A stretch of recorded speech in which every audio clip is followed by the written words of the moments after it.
Hi అండి. నమస్తే. నేను మీ సునీత. వెల్కమ్ బ్యాక్ టు అమ్మ చేతి వంట కిచెన్ అండ్ వ్లాగ్స్. ఈరోజు వీడియో వచ్చేసి రాయలసీమలో ఎంతో ఫేమస్ అయిన రాగి సంకటి నాటుకోడి కూరని ఎలా చేసుకోవాలనేది చూపిస్తున్నానండి.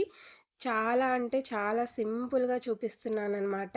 ఈ రాగి సంకటి తినడం వల్ల ఎముకలు బలంగా హుక్కులాగా తయారవుతాయి అనేసి మా పెద్దవాళ్ళు చెప్పేవాళ్ళనమాట. ప్రతిరోజు ఏదో ఒక రూపంలో రాగుల్ని తీసుకోవడం మన శరీరానికి, మన ఆరోగ్యానికి చాలా మంచిదని చెప్పేవాళ్ళు. అలాగే ఇక్కడ నేను కుండలో నాటుకోడి కూర, కుక్కర్‌లో రాగి సంకటి అనేది చేసి చూపిస్తున్నానండి. చాలా అంటే చాలా సింపుల్‌గా ప్రతి ఒక్కరూ చేసే విధంగా చూపిస్తున్నాను. ఫస్ట్ టైం చేసినా కూడా చాలా బాగా చేసేస్తారనమాట. అంత సింపుల్‌గా ఎలా చేసుకోవాలనేది చూపిస్తున్నాననమాట. మరి లేట్ చేయకుండా ఎంతో టేస్ట్‌గా ఎన్నో ఆరోగ్య ప్రయోజనాలున్న ఈ రాగి సంకటిని, అలాగే నాటుకోడి కూరని ఎలా చేసుకోవాలో ఇప్పుడు తెలుసుకుందాము. దానికోసం ముందుగా ఒక ప్రెషర్ కుక్కర్ తీసుకోండి. కుక్కర్‌లో వండుకోవడం ఇష్టం లేని వాళ్ళు ఏదైనా మందంగా ఉండే ఒక గిన్నెని తీసుకొని, ఒక గ్లాస్ దాకా బియ్యం అయితే తీసుకుంటున్నాను. నేను తీసుకున్న బియ్యం వచ్చేసి కర్నూలు సోనా బియ్యం అనమాట. మనం ఇంట్లో రెగ్యులర్‌గా ఏ బియ్యం అయితే వాడతామో అదే బియ్యం తీసుకోండి. ఇలా బియ్యం తీసుకున్న తర్వాత నీరు పోసి శుభ్రంగా ఒక 2 సార్లు కడిగి తీసుకోండి. ఇలా కడిగిన తర్వాత మనం ఏ గ్లాస్‌తో అయితే బియ్యం తీసుకున్నామో అదే గ్లాస్‌తో 3 గ్లాసుల దాకా నిండుగా వాటర్ తీసుకోండి. 3 గ్లాసులు వాటర్ తీసుకున్న తర్వాత ఇలా మూత పెట్టి మంటని మీడియం ఫ్లేమ్‌లో పెట్టుకొని ఒక 5 విజిల్స్ వచ్చేంత వరకు ఉడికించుకోండి. మంటని హై ఫ్లేమ్‌లో పెట్టుకున్నామంటే నీరంతా పొంగిపోయి లోపల చక్కగా ఉడకదండి. సో, మంటని మీడియం ఫ్లేమ్‌లో పెట్టుకొని చక్కగా ఉడికించి తీసుకోండి. ఇప్పుడు ఇది స్టవ్ పైన పెట్టుకొని అన్నం ఉడికేలోపు మనం కర్రీ ఎలా చేసుకోవాలో చూద్దాము. ఇక్కడ నేను నాటుకోడిని ఊరెళ్ళినప్పుడు తీసుకొచ్చానండి. అలా నాటుకోడిని తీసుకొని దాన్ని కోపించుకున్న తర్వాత శుభ్రంగా కట్టెల పైన కాల్పించుకొని ఇలా చిన్న చిన్న ముక్కల పైన అయితే కట్ చేసి తీసుకొచ్చుకున్నాననమాట. మామూలుగా అయితే మనకి సిటీలలో ఫైర్ తోటి కాలుస్తూ ఉంటారు కదా! అలా కాకుండా ఊర్లో పల్లెల దగ్గరికి వెళ్ళి అక్కడ మా అత్త తీసుకొని ఇలా కట్టెల పైన కాల్చివ్వమని అడిగితే ఇలా కాల్చి చిన్న చిన్న ముక్కల కింద కట్ చేసి ఇలా ఉప్పు, నూనె అలాగే పసుపు వేసి ఆవిరి చేసి అంటే ఇందులో ఉన్న వాటర్ అంతా కూడా డ్రై చేసి ఉడకబెట్టి ఇచ్చిందనమాట. మాకు జర్నీ చేయడానికి 6 అవర్స్ టైం పడుతుంది. సో, కార్‌లో ఏసీలో పెట్టుకున్నామంటే పాడవ్వదు. సో, ఆ విధంగా తీసుకొచ్చుకున్న తర్వాత మరుసటి రోజు ఇలా కూర చేస్తున్నానండి. ఇప్పుడు స్టవ్ పైన ఒక కడాయి పెట్టుకొని అందులోకి 2 టేబుల్ స్పూన్ దాకా ఆయిల్ వేసుకొని 2 మీడియం సైజు ఉల్లిపాయల్ని చిన్న చిన్న ముక్కలుగా కట్ చేసి వేసుకోండి. అలాగే 2 పచ్చిమిర్చిని కూడా చిన్న చిన్న ముక్కలుగా కట్ చేసి వేసుకొని ఉల్లిపాయ అనేది సగం దాకా వేగేంత వరకు బాగా ఫ్రై చేసుకోండి. మరి గోల్డెన్ కలర్ వచ్చేంత వరకు ఫ్రై చేసుకోనవసరం లేదు. తర్వాత ఒక టేబుల్ స్పూన్ ఫ్రెష్‌గా రుబ్బి పెట్టుకున్న అల్లం వెల్లుల్లి పేస్ట్ వేసుకొని ఈ అల్లం వెల్లుల్లి పేస్ట్ అంతా కూడా పచ్చివాసన పోయే విధంగా బాగా ఫ్రై చేసుకున్న తర్వాత మనం తీసుకొచ్చుకున్న నాటుకోడిని ఇందులో వేసుకొని బాగా కలుపుకోవాలి. ఇక్కడ నేను ఉప్పు, పసుపు 2 కూడా వేయట్లేదండి. తగినంత ఉప్పు వేసి బాగా ఆవిరి చేసి తీసుకొచ్చాననమాట. ఒకవేళ సరిపోకపోతే తర్వాత వేసుకుంటాను.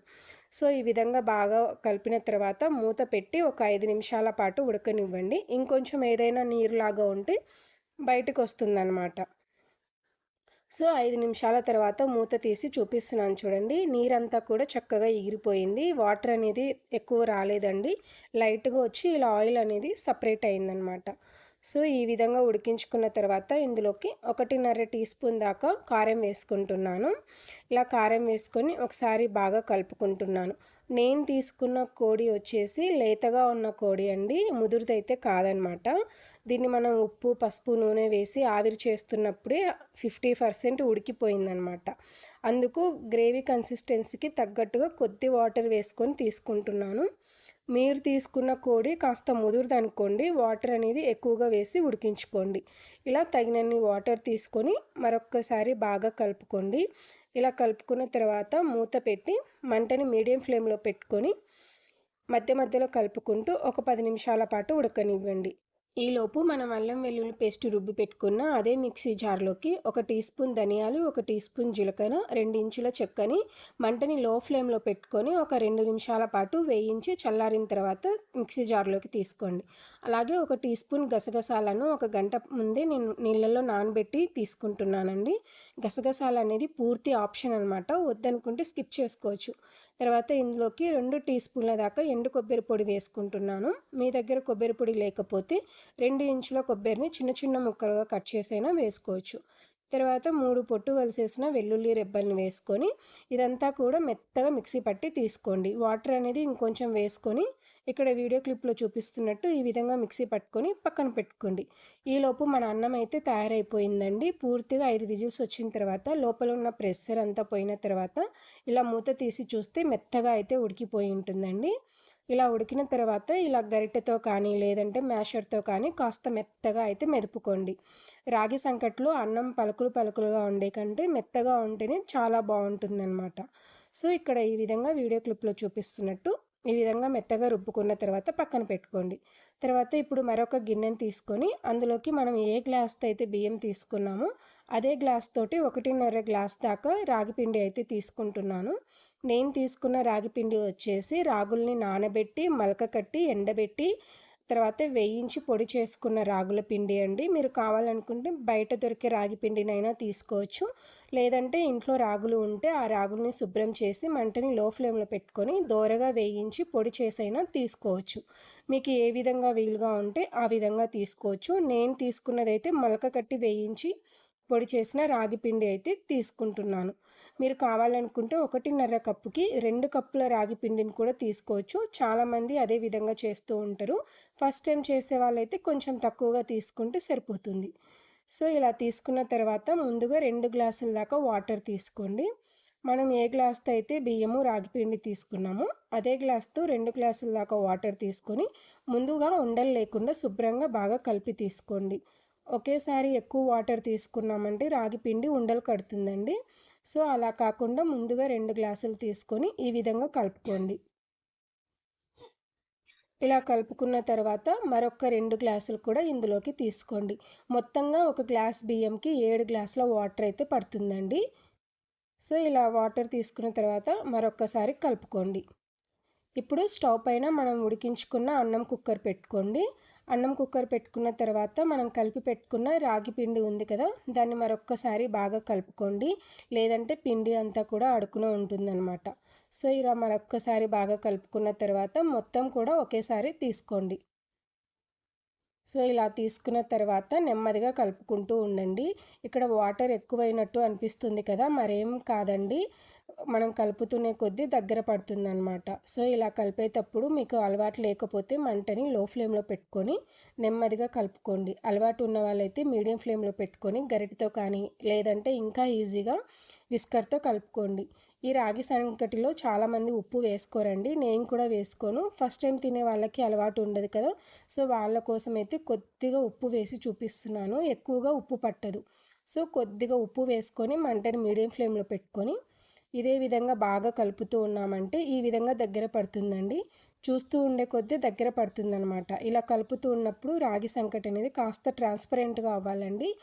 ఇప్పుడు మూత పెట్టి మంటని లో ఫ్లేమ్లో పెట్టుకొని ఒక 5 నిమిషాలు ఉడకనివ్వండి. 5 నిమిషాల తర్వాత అయితే ఈ విధంగా తయారవుతుందనమాట. ఇంకొంచెం దగ్గర అయ్యి రాగి సంకటి అనేది కలుపుతుంటే చూస్తున్నారు కదా, ట్రాన్స్పరెంట్గా తయారవుతుందనమాట. మొత్తం రాగి సంకటి కూడా ఈ విధంగా తయారవ్వాలన్నమాట.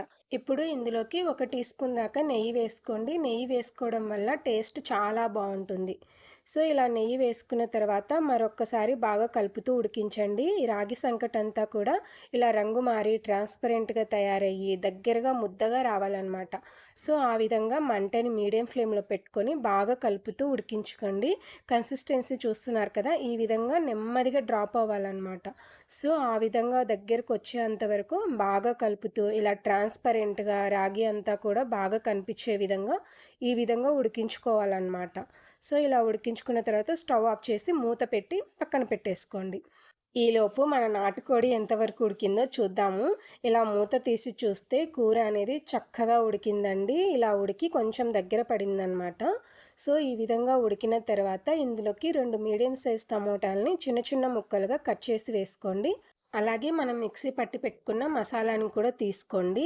ఇక్కడ టమోటోలు వచ్చేసి కూర ఉడికినప్పుడే వేసుకోవచ్చండి, లేదంటే ఈ స్టేజ్లో అయినా కూడా వేసుకోవచ్చు. నేను అక్కడ వేయడం మర్చిపోయి ఇక్కడ వేసాను అనమాట. ఇలా వేసుకున్న తర్వాత ఒకసారి బాగా కలిపి మూత పెట్టి మంటని మీడియం ఫ్లేమ్లో పెట్టుకొని మధ్య మధ్యలో కలుపుతూ బాగా ఉడికించుకోండి. ఈ టమోటా అంతా సాఫ్ట్ అయ్యి మసాలా అంతా కూడా చికెన్కి పట్టే విధంగా మధ్య మధ్యలో కలుపుతూ ఒక 10 to 15 మినిట్స్ ఉడికించుకున్నాము అంటే మసాలా అంతా కూడా చికెన్కి చక్కగా పడుతుందన్నమాట. తర్వాత ఫైనల్గా కొద్దిగా కట్ చేసిన కొత్తిమీరను పుదీనా ఉంటే పుదీనా కూడా వేసుకోండి.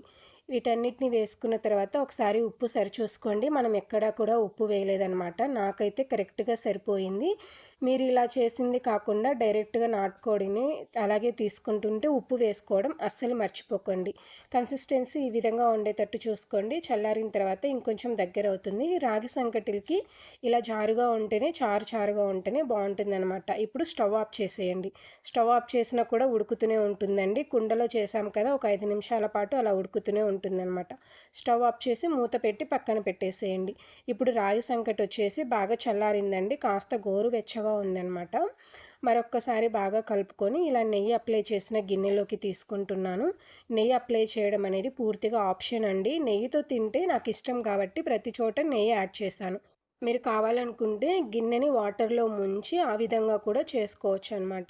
ఇలా రాగి సంకటి అంతా కూడా గిన్నెలోకి తీసుకున్న తర్వాత ఇక్కడ వీడియో క్లిప్లో చూపిస్తున్నాను చూడండి. ఈ విధంగా బాగా తిప్పుతూ ఉన్నామంటే ముద్దలాగా తయారవుతుందనమాట. సో ఇలా బాగా తిప్పిన తర్వాత చేతికి తడి అంటుకొని పైన కొంచెం లైట్గా నొక్కండి. నేను చేతికి వాటర్ అప్లై చేసుకున్నానండి, నెయ్యి కాదు. ఇలా వాటర్ అప్లై చేసుకున్న తర్వాత పైన కొంచెం లైట్గా నొక్కి ఒక ప్లేట్లోకి తీసుకున్నామంటే రాగి ముద్ద తయారైపోతుంది. చూస్తున్నారు కదా, ఎంతో రౌండ్‌గా చాలా బాగొచ్చిందండి. గిన్నెతో చేయడానికి రాని వాళ్ళు ఇలా చేతిని వాటర్‌లో ముంచుకొని చేతికి తడి ఉన్నప్పుడే ఇలా తగినంత పిండిని తీసుకోండి. ఇలా తగినంత రాగి ముద్దను తీసుకున్న తర్వాత ఇక్కడ వీడియో క్లిప్‌లో చూపిస్తున్నాను చూడండి. ఈ విధంగా అనండి. ఇలా అంటున్నప్పుడు అన్నం చేతికి అతుక్కపోతుందంటే మరొకసారి నీళ్ళల్లో చేతిని ముంచుకొని మరొక్కసారి ఇలా వీడియో క్లిప్లో చూపిస్తున్నట్టు ఈ విధంగా చేసుకున్నామంటే గిన్నె సహాయం లేకుండానే చేత్తో కూడా చక్కగా రౌండ్గా చేసుకోవచ్చు అనమాట. ఈ విధంగా తయారైన రాగి ముద్దని ఒక ప్లేట్లోకి తీసి పెట్టుకోండి. ఇలా తీసుకున్న రాగి ముద్ద పైన కొంచెం నెయ్యి అప్లై చేసుకొని అలా తింటున్నామంటే ఉత్తి నెయ్యితోనే తినేసేయొచ్చండి. ఇక్కడ నేను ఆవు నెయ్యి వేశాను. మీ దగ్గర ఏ నెయ్యి అందుబాటులో ఉంటే ఆ నెయ్యితో తీసుకోవచ్చు అనమాట. తర్వాత మనం ప్రిపేర్ చేసిన పల్లెటూరి స్టైల్ నాటుకోడి కూర చాలా అంటే చాలా టేస్ట్‌గా కుదిరిందండి. ముక్క అయితే చాలా మెత్తగా ఉడికిపోయిందనమాట. ఇక రాగి సంగటి గురించైతే అసలు చెప్పనవసరం లేదండి. చాలా అంటే చాలా బాగా కుదిరింది. అసలు మా పిల్లలైతే ఉత్తి రాగి సంకటి నేను ప్రిపేర్ చేస్తున్నప్పుడే కొద్దిగా పెట్టు అని తింటున్నారు. చాలా బాగా కుదిరిందనమాట. సో, ఈ ఎండాకాలంలో అయినా సరే, ఎప్పుడైనా సరే శరీరానికి బలం కావాలి అన్నా, ఎదిగే పిల్లలు ఉన్న ఇంట్లో వాళ్ళకి వారానికి ఒకసారో లేదా నెలకి 2, 3 సార్లో ఇలా రాగి ముద్దను చేసి పెట్టండి. అందులోకి నాటుకోడి కూరనే ఉండనవసరం లేదు. రాగి ముద్దతోటి నెయ్యి కానీ, పప్పుచారు కానీ ఏదైనా చాలా బావుంటుంది. ఒట్టి రాగి ముద్ద కూడా చాలా బావుంటుందనమాట. ఈసారి మీరు కూడా ఈ విధంగా ట్రై చేయండి. ట్రై చేశాక మీకెలా కుదిరిందో మీ ఫీడ్‌బ్యాక్‌ని కామెంట్ సెక్షన్‌లో నాతో షేర్ చేసుకోవడం అస్సలు మర్చిపోకండి. అలాగే వీడియో నచ్చితే ప్లీజ్ లైక్ చేసి మీ ఫ్రెండ్స్ అండ్ ఫ్యామిలీస్‌కి షేర్ చేయండి. ఇలాంటి మరెన్నో మంచి వీడియోస్ కోసం మన ఛానల్‌ని సబ్స్క్రైబ్ చేసుకోండి. Thanks for watching. Thank you all.